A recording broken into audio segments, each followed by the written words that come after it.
교통사고 있게 되면은 그냥 단순한 부상 사고는 보통 이제 보험사 측하고 원만한 합의가 이루어지고 굳이 뭐 소송까지 갈 이유가 없이 해결이 바로 되는 경우가 많습니다. 자, 그렇지만 이제 부상의 정도가 아주 심한 중상 사건 또는 부상의 정도가 아주 심한 중상해 사건 또는 이제 사망 사건, 이런 중대한 사건 같은 경우에 있어서는 피해자 입장에서 봤을 때는 보험사 쪽 합의를 하는 것이 유리할지 아니면 소송을 하는 것이 유리할지에 대한 부분에서 고민이 될 수가 있습니다.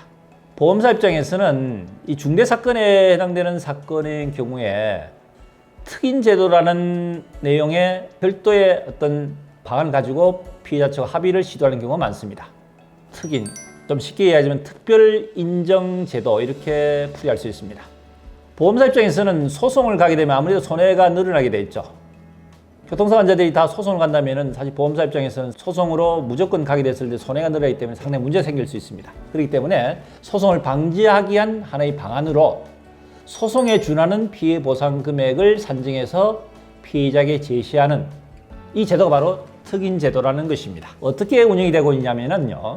일단 보험사에서 자기 자체적으로 산정한 손해 산정 금액, 소송 예상 판결 예상 금액, 그 판결 예상 금액을 가지고 일반적인 장애 사건 같은 경우에는 소송 예상 판결 금액의 대략 한 80%, 많게는 한 85%까지 산정해서 금액을 제시를 하는 경우, 사망 사건 같은 경우는 85% 내지 한 90% 정도를 예상 판결 금액에 대비해서 금액을 제시를 하게 됩니다. 거기에 대한 명분을 또 이렇게 보험사 이야기합니다. 어차피 피해자 입장에서 소송을 가게 되면은 소송에 드는 재반 비용이 발생하게 되겠죠. 변호사 비용이 발생하지 않겠습니까? 뭐 착수금도 들고 성원 보수도 들게 되고, 거기다가 또 소송 기간도 상당히 오랜 기간, 장기간에 걸쳐서 소송이 예상이 된다. 이런 재반 비용들이 적어도 일정 금액은 발생하기 때문에 그 비용에 대해 발생하는 비율을 대략 장애 같은 경우는 15% 내지 20% 정도 보고, 사망 같은 경우에는 뭐 한 10% 정도 보고, 어차피 발생되는 손해 비용이니까 비용을 공제하고 주겠다는 내용으로 피해자한테 설득을 하게 됩니다. 어떻게 이론적으로 보게 되면은 그 말도 일리가 있어 보입니다. 그죠? 어차피 피해자 입장에는 변호사 선임하게 되면 소송 비용이 발생하게 되고 시간도 오래 걸리고 판결 결과가 과연 내가 원하는 그런 판결의 결과가 나온다는 보장도 못하지 않습니까? 이런 위험 부담을 안고 하니 차라리 보험사 측에서 소송 판결 예상 금액에 대해서 일정 손해 비용을 공제하고 나머지 금액을 주겠다 하면은 피의자 입장에서는 그것이 합리적일 수도 있겠다라고 생각해서 합의를 할 수도 있지 않겠습니까? 이것을 이제 활용을 하는 것이 이제 특인 제도입니다. 과연 그 특인 제도의 허점이 뭐가 있을까요? 말씀드렸듯이 이론적으로는 보험사에 제시하는 특인 제도가 타당해 보일 수도 있습니다만 거기에는 어떤 문제가 있습니다. 그 문제라는 것은 판결 예상 금액을 산정하는 그 기준 자체가 문제가 있다는 이야기입니다. 자, 예를 들어 볼까요? 사망사건 같은 경우에 있어서 우리가 소송하게 되면은 통상적으로 일반적 위자료만 하더라도 1억 원 기준으로 합니다.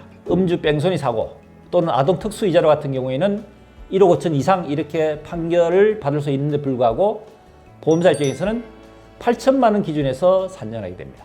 상당히 금액 차이 나죠. 그 외에 과시라든지 또는 소득에 대한 부분에서 보험사 측에 유리한 내용의 기준을 가지고 산정하다 보니까 실제로 소송에서 발생할 수 있는 손해에 비해 상당히 손해가 크다는 얘기입니다. 장애 역시 마찬가지입니다. 부상원의 장애는 신체 감정을 통해서 하게 되는데 객관적인 신체 감정에 대한 장애 평가가 아닌 보험사에서는 자체적인 자문의사한테 받은 장애 평가를 가지고 산정해서 손해액을 산정하기 때문에 보험사 자기들 유리한 방향으로 해서 계산된 그 예상 판결 금액에 대한 비율을 가지고 특인 제도를 활용하기 때문에 이것은 객관성이 부족하다. 이것이 바로 자기들이 이야기하는 특인 제도의 허점입니다. 이 점은 유의하시고 실제적으로 소송이 필요한 사건들은 반드시 소송을 통해서 진행하셔야지만이 피해자 측에서 사고로 인해서 발생하는 불이익을 방지할 수 있다 하는 말씀을 참고드립니다. 도움되셨으면 구독, 좋아요, 알림 설정 부탁드립니다.